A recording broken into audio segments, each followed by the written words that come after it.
The Crowded Room is proof that Rotten Tomatoes scores can be wildly misleading. Critics slapped the Apple TV Plus thriller with a 33% rating, writing it off as a misfire.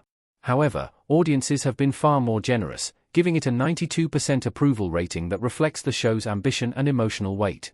Somebody's definitely missing the point here. The limited series isn't built like a breezy binge.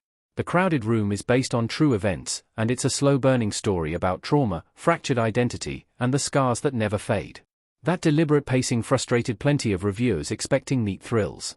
But for viewers, it unlocked one of Tom Holland's best TV shows, shedding superhero polish for a performance that lingers long after the final episode. Tom Holland plays a man accused of a shocking crime in the crowded room. Danny, Tom Holland, frowning in the crowded room. At first glance, the crowded room looks like a straightforward crime show. Holland plays Danny Sullivan, arrested in 1979 after a public shooting in New York. It seems cut and dry until psychologist Rhea Goodwin, Amanda Seyfried, starts pulling at the threads of his story, and nothing lines up the way it should. Those interrogation scenes become the show's real hook. Each one pulls Danny further back into memory, exposing how fractured his sense of self truly is. The focus shifts away from "did he do it?" toward "what broke him?" and "how does anyone survive that kind of past?" It's more character study than courtroom drama. That's where Holland surprises. Danny is hesitant, broken, and often afraid of his own reflection. He couldn't be further from Peter Parker. Watching Holland embrace that fragility is jarring in the best way. It's a role that proves he's not just capable of darker material, but thriving in it. The Crowded Room boasts excellent performances from Tom Holland and Amanda Seyfried. Rhea Goodwin, Amanda Seyfried, looking concerned in an interview room in the crowded room. Holland anchors the series, but Seyfried matches him beat for beat.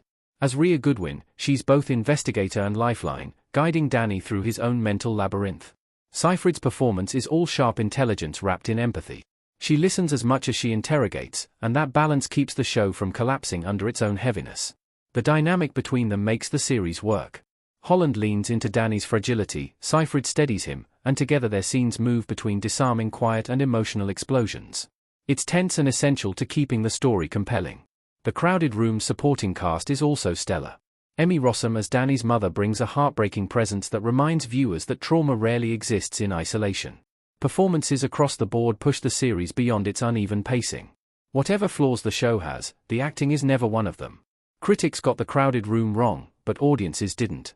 Danny, Tom Holland, leaning against a wall looking upset in the crowded room. The Crowded Room's Rotten Tomatoes score paints a harsh picture, 33% from critics, 92% from audiences. That split tells the story.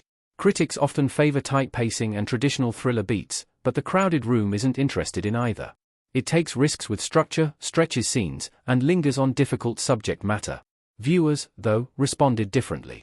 They weren't looking for a conventional thriller. They connected with the messy exploration of trauma and identity, recognizing the show was less about solving a crime and more about what it costs to live with fractured memory. Audiences saw honesty where critics saw flaws.